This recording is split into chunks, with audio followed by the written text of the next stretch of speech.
बिस्मिल्लाहिर्रहमानिर्रहीम। अस्सलामुअलैकुम। मैं रात के 2 बजे आटा गूंथती तो मेरा शौहर उनके पेड़े बनाकर दीवार पर लगा देता, और जब मैं सुबह उठती तो रोटी के हर पेड़े पर 1000 का नोट चिपका होता। और फिर मेरा शौहर उसी पेड़े की रोटी मुझसे बनवा कर कहता, ये करामती रोटी है, इसके खाने से तुम कभी बीमार ना होगी। यूं मैं वो रोटी खाते ही गहरी नींद में चली जाती, और जब सोकर उठती तो शौहर फिर से मुझे आटा गूंदने को देता। अब तो शौहर 50 पेड़े दीवार पर लगवाने लगा था ताकि पैसे सुबह ज्यादा मिले।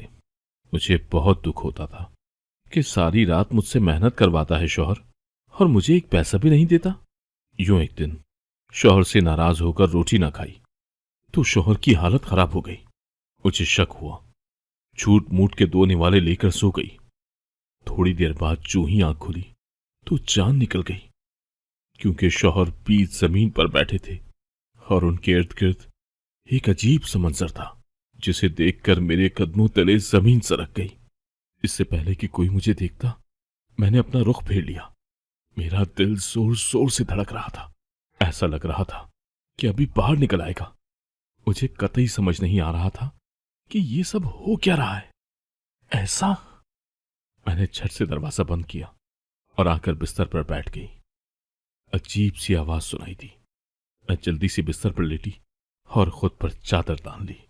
थोड़ी देर बाद कमरे का दरवाजा खुला और मेरे शौहर अंदर आए, मगर मैं बिल्कुल साकत पड़ी रही। मुझे बेपनाह खौफ महसूस हो रहा था। मेरा दिल बहुत जोर जोर से धड़क रहा था। ऐसा लग रहा था कि अभी मेरा दिल बाहर आ जाएगा। मेरे शौहर कमरे में आए और अलमारी से कुछ सामान निकालकर वापस चले गए। उनके जाते ही मैं जल्दी से उठ बैठी। मैंने सोचा बाहर जाऊं और देखूं कि आखिर माजरा क्या है।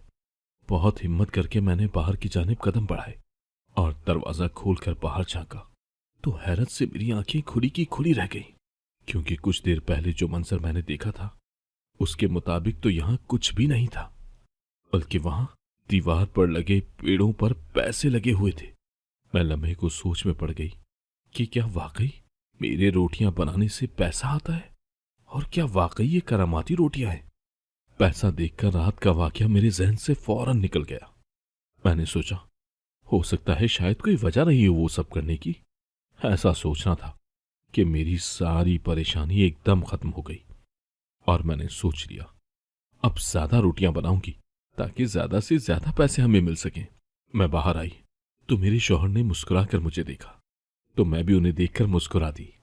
मेरे शौहर ने दीवार की तरफ इशारा करके मुझे वो पैसे दिखाए और कहा, देखो बेगम, तुम्हारी रोटियों की वजह से एक बार फिर हमें इतने पैसे मिले हैं।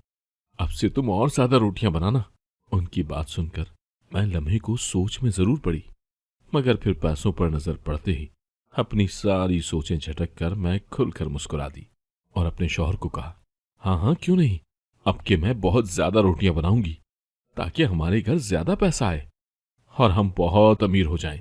मैं पैसा आने की वजह से बहुत खुश थी। जब भी मैंने अब की बार पहले से ज्यादा आटा गूंदा था तो मैंने महसूस किया कि आटा देखकर मेरे शौहर के चेहरे पर अजीब सी मुस्कुराहट आई थी जो मेरे दिल में गड़ गई। मुझे लम्हे को खौफ भी महसूस हुआ, मगर फिर पैसों का सोच मैंने अपनी सारी सोचों को झटक दिया। इस बार मैंने 60 पेड़े बनाए और फिर मेरे शौहर ने उन्हें दीवार पर लगा दिया। जब सुबह मेरी आंख खुली तो मेरी हैरत से आंखें खुली की खुली रह गईं, क्योंकि हर पेड़े पर एक के बजाय 2-2 नोट थे, 1000 का और एक 500 का। मैं तो जैसे खुशी से झूम उठी। मैंने अब पुख्ता इरादा कर लिया था कि अब मैं रोज बहुत सारे पेड़े दीवार पर चिपकाऊंगी। मैंने अपने इस इरादे का इजहार अपने शौहर से किया तो वो बेसाख्ता हंस पड़े, और उनकी हंसी देखकर मुझे अजीब सा एहसास हुआ। खैर, रोटियां बनाकर मैं फारिग हुई तो इस बार मेरे शौहर ने मुझे 2 रोटियां खाने को दी। मैं खाना नहीं चाहती थी, मगर इस बार मेरे शौहर ने जिद करके वो रोटियां मुझे खिला ही दी, और उन्हें खाते ही मैं गहरी नींद में चली गई। जब मेरी आंख खुली तो रात का अंधेरा चारों सौ फैल चुका था। मैं 6 से 7 घंटे सोई थी। मुझे यकीन नहीं आ रहा था। मेरा सर बेहद दुख रहा था।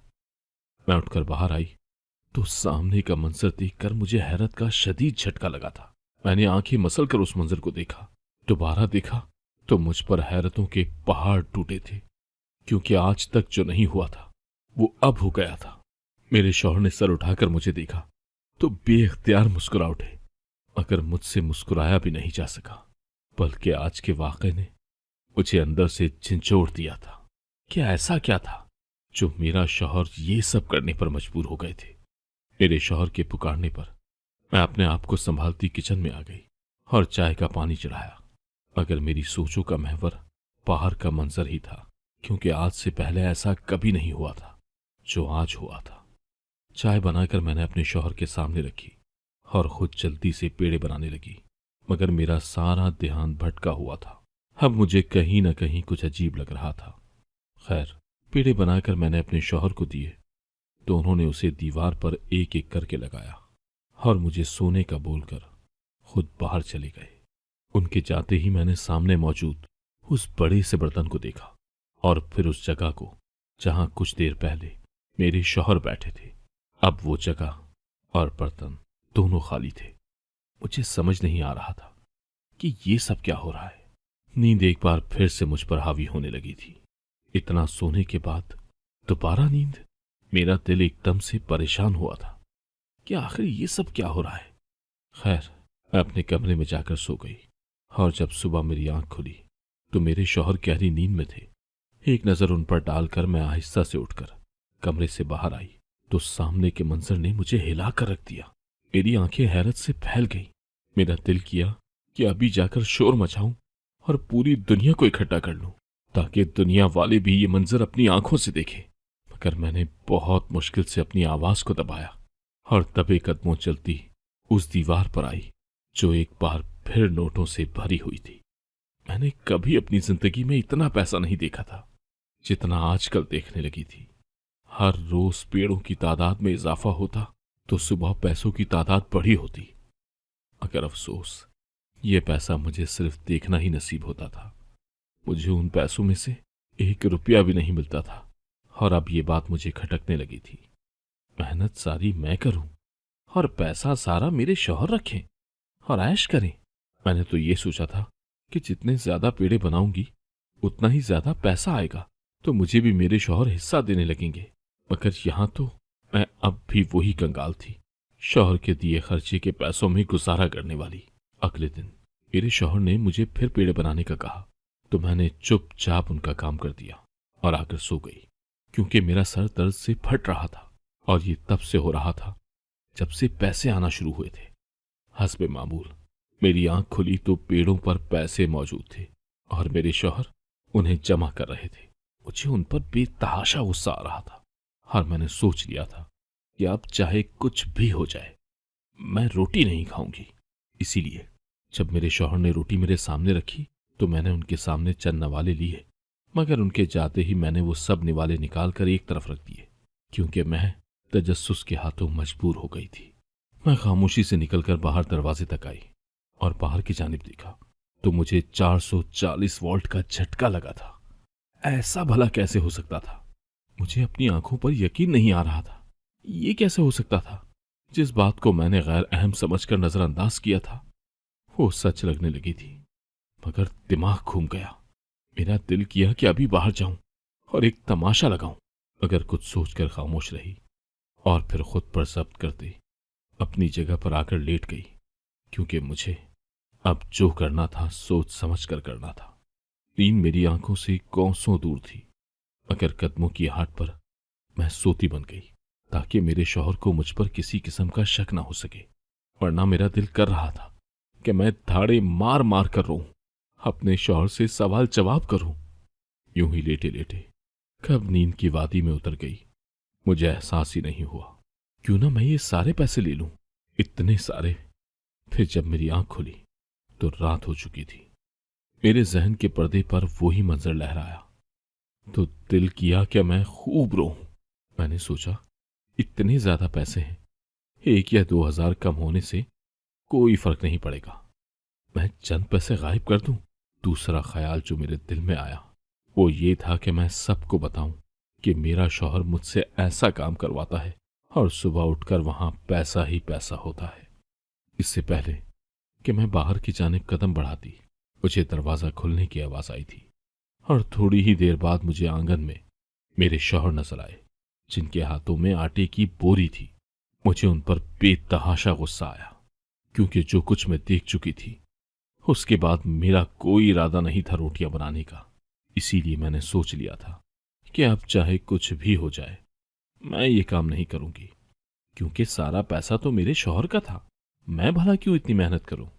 गुस्से से मैंने दरवाजा बंद कर दिया और बिस्तर पर बैठकर कुछ ऐसा सोचने लगी कि मुझे भी पैसा मिल जाए और मुझे ये काम भी न करना पड़े। सोचते सोचते मैं यूं ही बैठी रही कि अचानक ये ख्याल मेरे दिमाग में कूदा। मैंने सोच लिया था कि अब मुझे क्या करना है। अपनी सोच पर अमल करने का पुख्ता इरादा करते हुए मैं जल्दी से फ्रेश होकर बाहर आई और मुस्कुराकर अपने शौहर के पास बैठ गई। मुझे मुस्कुराते देखकर उनके चेहरे के जाविये एकदम से तब्दील हुए थे। मैंने हैरत से अपने शौहर के चेहरे को देखा, जो अजीब तरह से मुझे देख रहे थे। मेरे दिल में एकदम से डर हुआ कि कहीं मेरे शौहर को यह पता तो नहीं चल गया कि मैंने रोटी नहीं खाई। मैं बज़ाहिर नॉर्मल रही ताकि मेरे शौहर को मुझ पर शक न हो, और गुस्सा होने के बावजूद मैंने अपने आप को कंट्रोल में रखा ताकि मेरे शौहर को मुझ पर शक न हो। अगले दिन मैं अपने शौहर के काम पर जाने के बाद अपनी दोस्त के पास आई, जिस पर मुझे खुद से ज्यादा यकीन था। वो मुझे देखकर बेतहाशा खुश हुई और मेरा इस्तकबाल बहुत अच्छे तरीके से किया। मैं उससे अपना मसला शेयर करना चाहती थी, मगर मुझ में हिम्मत ही नहीं हो रही थी। तब उसने मेरी मुश्किल आसान कर दी और मुझसे पूछा कि मैं इतनी मुस्तरिब क्यों लग रही हूं। और फिर अंधा क्या चाहे, दो आंखें के मज़दाक मैंने उसे शुरू से आखिर तक सब कुछ बताना शुरू कर दिया। जैसे जैसे वो मेरी कहानी सुनती जा रही थी, उसके चेहरे के तासुरात तब्दील होते जा रहे थे, जिससे साफ वाज़ेह था कि वो भी मेरी तरह खौफजदा हुई है और उलझ गई है। उसने मुझसे कहा कि उसे ये कोई पुरस्रार मामला लग रहा है। उसने मुझे एक बाबा का बताया जो कि मसले हल करते थे। अगर मैंने ये कहकर इनकार कर दिया कि मुझे यकीन नहीं ऐसी बातों पर, जिस पर उसने बुरा नहीं मनाया, बल्कि उसने मुझे दूसरा हल बताया जो मुझे ज्यादा मुनासिब लगा, और मैंने उस पर अमल करने की ठान ली। मैंने अपनी दोस्त से वादा लिया कि वो इस बात का तस्करा किसी से नहीं करेगी। उसने मुझे यकीन दिलाया कि वो ये बात अपने तक महदूद रखेगी। दिल का बोझ थोड़ा हल्का हुआ तो मैंने खुद को पुरसुकून महसूस किया और दिमाग ने भी काम करना शुरू कर दिया। अब मैंने सोच लिया था कि चाहे जो भी हालात हों, मैं इस राज से पर्दा हटाकर ही रहूंगी कि क्या पेड़े वाकई करामाती हैं या इनके पीछे कोई राज पोशीदा है। इतने पैसे आखिर उन पेड़ों पर आते कहां से हैं, और मेरे शौहर इतना पैसा छुपा कर आखिर रखते कहां हैं, क्योंकि घर में कभी दोबारा मैंने उन पैसों को नहीं देखा था। मेरे दिमाग में कई सवाल थे जो सर उठाए खड़े थे, और अब मुझे हर हाल में उनका जवाब चाहिए था। अगली रात फिर मेरे शौहर ने मुझे आटा गूंदने को कहा, मगर मैंने साफ इनकार कर दिया, जिस पर उन्होंने हैरत से मेरा चेहरा देखा। क्या आखिर हुआ क्या है मुझे कि मैंने यूं उन्हें साफ लफ्जों में इनकार कर दिया कि मुझे नहीं करना मजीद ये काम। मेरे इनकार पर उनके चेहरे पर अजीब सी परेशानी छाई थी, मगर मैं नजरअंदाज किए उठकर अपने कमरे में आकर बंद हो गई। आखिर कब तक मुफ्त में इतनी मेहनत करती। मैं अपने शौहर की परवाह किए बगैर अपनी जगह पर आकर गहरी नींद सो गई। मुझे सोए अभी न जाने कितनी देर हुई थी कि अचानक मेरे कानों में अजीब सी आवाज आने लगी, जिसे सुनकर मेरा दिल पूरी तरह डर गया था। मैं गहरी नींद से हड़बड़ा कर उठी और भागकर जल्दी से दरवाजा खोला तो सामने का मंजर देखकर मेरा मुंह हैरत से खुल गया। मुझे लगा शायद मैं कोई ख्वाब देख रही हूं, अगर ये हकीकत थी। सामने ही मेरे शौहर जमीन पर पड़े ज़ारो कतार रो रहे थे। उनका जिस्म हौले हौले लरज रहा था। मेरे कदमों में इतनी सकत नहीं थी कि मैं बाहर जाकर उनसे रोने की वजह पूछ सकूं। मुझे उनसे खौफ सा महसूस हुआ तो मैं जल्दी से अंदर आकर बैठ गई। मेरा दिल जोर जोर से धड़क रहा था। ये गुत्थी मुझे मजीद उलझा रही थी। इसीलिए मैंने फैसला कर लिया था कि जब तक मुझे इन पैसों का राज मालूम नहीं हो जाता, मैं अपने शौहर का ये काम नहीं करूंगी। कुछ ही देर बाद बाहर से आवाजें आना बंद हुई तो मैं बाहर की जानिब बढ़ी, जहां ना मेरे शौहर थे और ना दीवार पर पेड़े। मैंने शुक्र का सांस लिया कि अब मुझे मेहनत नहीं करनी पड़ेगी। मैं अपने शौहर से नाराज थी। जब ही मैंने जल्दी से अपना काम मुकम्मल किया और दूसरे कमरे में बंद हो गई ताकि मेरे शौहर मुझसे बात ही ना कर सके। मेरी मासूमियत का फायदा उठाकर उन्होंने मुझसे बहुत मेहनत तलब काम लिया था और इनाम के नाम पर मुझे एक सिक्का तक न दिया था। अगले दिन मैं फिर अपनी दोस्त के पास गई और उसे पूरे दिन होने वाली चीजों से आगाह किया, जिसने तहम्मुल से मेरी बात सुनी और फिर उसने जो बात कही उस पर मैं यकीन नहीं करना चाहती थी। मेरा दिल उसे मानने को तैयार ही नहीं था, मगर दिमाग बार बार उसे सही बोल रहा था। मेरा दिल उसकी बात सुनकर बेहद उदास हो गया था। मुझे सब कुछ बुरा लगने लगा था। उसकी बातों से मेरे दिल में मेरे शौहर के खिलाफ बदगुमानियां बढ़ गई थी। मुझे लगने लगा था कि वो मुझे पागल बना रहे हैं, मेरे साथ धोखा कर रहे हैं, और मेरी दोस्त की बातों ने मेरे शक पर पक्की मोहर लगा दी थी।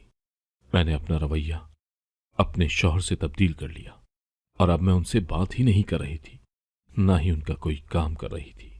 2 दिन से लगातार मुझे उनके रोने की आवाज आती थी, मगर मैं कैसे पत्थर बन गई थी। मुझे उन पर रहम नहीं आता था, बल्कि मुझे ये सब नाटक लगता था। वो अपना मतलब पूरा करवाने के लिए मेरे साथ ही ड्रामा कर रहे थे। मैंने जब से पेड़े बनाने छोड़े थे उसी दिन से ही घर में पैसे आना बंद हो गए थे, और जैसे जैसे दिन गुजर रहे थे मेरे शौहर की हालत खराब से खराब तर होती जा रही थी। मैं जो अपने शौहर पर शक कर रही थी, अब मुझे कहीं ना कहीं ये भी महसूस हो रहा था कि शायद वाकई वो पेड़े करामाती ना हो। मुझे कुछ समझ नहीं आ रहा था। मैं उलझ कर रह गई थी। एक तरफ सहेली थी जिसने कहा था कि मुझे पीछे नहीं हटना, तो दूसरी तरफ अपने घर के हालात थे जिन्हें देखकर मैं मजीद परेशानी में मुब्तला हो रही थी। एक दिन मैं अपनी सहेली के घर से वापस आई तो मेरे घर का दरवाजा खुला हुआ था। मैंने हैरत से अपने हाथ में मौजूद चाबी को देखा। मुझे अच्छे से याद था कि मैं घर को ताला लगाकर गई थी और घर की चाबी मेरे शौहर और मेरे पास ही थी, मगर वो कभी घर को यूं खुला नहीं छोड़ते थे। मेरे कदमों की रफ्तार एकदम तेज हुई थी। मैं जल्दी से घर के अंदर दाखिल हुई तो सामने का मंजर देखकर मेरे पैरों से जमीन निकल गई। मैंने बहुत मुश्किल से अपनी चीख का गला घोंटा था। सामने ही सहन में मेरे शौहर औंधे मुंह गिरे हुए थे। उनके हाथ पैर लरस रहे थे। मेरा दिल खौफ से बंद होने लगा था। मुझ में इतनी हिम्मत ही नहीं थी कि मैं उनके पास जा सकूं, मगर लम्हा लम्हा उनकी बिगड़ती हालत ने मुझे हिलाकर रख दिया था। मैं भागकर उनके पास गई और उन्हें उठाकर बिठाया, मगर वो अपने होश में नहीं थे। बुरे बुरे ख्यालात मेरे जहन में आ रहे थे। मैंने भागकर लोगों को जमा किया और उनकी मदद से अपने शौहर को अस्पताल पहुंचाया। मेरा दिल बुरी तरह से धड़क रहा था। मुझे ये यकीन हो चला था कि वाकई करामाती रोटी ना बनाने की वजह से मेरे शौहर की ये हालत हो गई है। डॉक्टर बाहर आई तो उन्होंने बताया कि मेरे शौहर को जहनी टेंशन है और वो कई रातों से नहीं सोए, ना ही उन्होंने कुछ खाया है। ये सुनना था कि मेरी आंखों से अश्क रवां हो गए। बिलाखिर काफी देर बाद मेरे शौहर को होश आया तो मैं उनके पास आई। वो मुझे देखकर आहिस्ता से मुस्कुराए और वहीं मेरा जब्त टूटा था। मैंने उनसे फरियाद की कि वो मुझे सब कुछ सच सच बताएं। आखिर क्यों वो इस तरह करते हैं? जो मैंने देखा था मुझे उसके पीछे का राज जानना था। मेरे ऐसे रोने पर मेरे शौहर ने गहरा सांस भरा था, क्योंकि आधा राज तो उनका मुझ पर आश्कार हो गया था। अब बाकी का उन्हें खुद मुझे बताना था।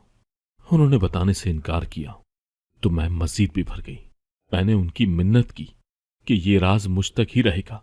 तब कहीं जाकर वो राजी हुए और मुझे कहा कि जब वो यहां से डिस्चार्ज हो जाएंगे तो घर जाकर वो मुझे सब कुछ बता देंगे।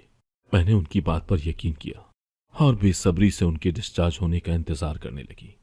इस दौरान कई लोग उनसे मिलने आए और मेरी हैरत की इंतहा नहीं रही जब हर कोई मेरे शौहर को पैसे या कोई तोहफा देकर जाने लगा। देखने में वो लोग किसी हाई फाई फैमिली से लग रहे थे। मैंने सोचा आखिर मेरे शौहर इतने अमीर लोगों को कैसे जानते हैं। और फिर आखिर पूरे 1 हफ्ते बाद मेरे शौहर को हॉस्पिटल से डिस्चार्ज मिल गया और मैं उन्हें लेकर घर आ गई। अब मुझे बेसब्री से इंतजार था कि कब वो इस रात से पर्दा हटाएंगे। और फिर वो दिन भी आ ही गया जब एक बार फिर मेरे शौहर ने मुझे आटा गूंदने को कहा। पहले तो मैंने इनकार करना चाहा, मगर फिर कुछ सोचकर आटा गूंदा और उन्होंने पेड़े दीवार पर लगा दिए। उस रात मेरे शौहर मुझे बहुत पुरसुकून दिखाई दिए। सुबह मेरी आंख खुली तो मेरे शौहर सहन में बैठे थे और उनके इर्द गिर्द कई लोग जमा थे। ये वही गरीब बस्ती के लोग थे जिन्हें मैं पहले भी देख चुकी थी। मुझे देखकर मेरे शौहर ने कहा, आज तुम इन सब के लिए रोटियां बनाओगी। मैं चुपचाप अपने शौहर की बात पर अमल कर दी किचन में आ गई और मेरी हैरत की इंतहा न रही। जब मेरे शौहर उन लोगों के आगे रोटी रखते तो वो लोग भर भर कर दुआ देते और मेरे शौहर मुस्कुराकर उस दुआ पर आमीन कहते। मुझे यकीन नहीं आ रहा था, मेरे शौहर इतने लोगों से दुआ ले रहे हैं। उन सब के जाने के बाद मेरे शौहर मेरे पास आए और अपनी कहानी शुरू की। उन्होंने मुझे बताया कि वो बहुत छोटे थे जब उनके माँ बाप इस दुनिया से चले गए। तब एक आदमी ऐसे ही रातों को उन जैसे गरीबों और मस्कीनों को अपने घर पर दावत पर बुलाता। क्योंकि उसके पास बड़ा बर्तन नहीं था तो वो दीवार पर पैसे लगा देता। ऐसा करने से उसके कारोबार में मुनाफा होता और फिर वो उन पैसों को गरीबों में तकसीम कर देता। वो जैसे जैसे रोटियां और लोग बढ़ाता उतना ही मुनाफा उसे होता। तब मुझे ये अजीब लगता था कि वो क्यों चोरी छुपे ऐसा करता है। फिर एक दिन उन्हें एहसास हुआ कि कितने ऐसे गरीब हैं जो मांगना और किसी के आगे हाथ फैलाना पसंद नहीं करते। उनकी खुददारी को ठेस न पहुंचे, इसलिए वो ये काम चोरी छुपे करते थे। नेकी ऐसी करो कि दाएं हाथ से करो तो बाएं हाथ को पता न चले। मैं उनके साथ रहने लगा। उन्होंने मेरी बहुत मदद की और अब मैं उनके नक्शे कदम पर चल निकला हूं। शौहर की बात सुनकर मुझे खुद से शर्म आई, मगर फिर मैंने उनसे पूछा कि पैसों का क्या राज है। तब वो बेख्तियार हंस दिए। उन्होंने बताया कि मैं रोटी बनाने में कोताही ना करूं, इसीलिए वो जानकर मुनाफे के पैसे वहां लगाते और फिर बाद में उन्हें उतार कर गरीबों में तकसीम कर देते। जब मैंने उनसे रोने की वजह पूछी तो उन्होंने बताया कि उनका दिल ये सोच कर रोता था कि आज एक बशर भूखा सो गया। इस दुनिया में न जाने कितने ऐसे लोग हैं जो भूखे सो जाते हैं और ये सब अजियत वाली बात है। उनकी बातें सुनकर मैं शर्मिंदा हो गई और मैंने अहद किया कि जब तक जिंदा हूं मैं गरीबों के लिए ये काम करती रहूंगी, क्योंकि मेरे इस अमल से अल्लाह पाक खुश होंगे। अगर आपको आज की कहानी पसंद आई है तो वीडियो को जरूर लाइक कीजिएगा और अपने दोस्तों के साथ भी शेयर कीजिएगा। और हाँ, अगर आपने अभी तक हमारा चैनल सब्सक्राइब नहीं किया तो जरूर सब्सक्राइब करें। मिलते हैं कल एक नई और दिलचस्प कहानी के साथ। अल्लाह हाफिज।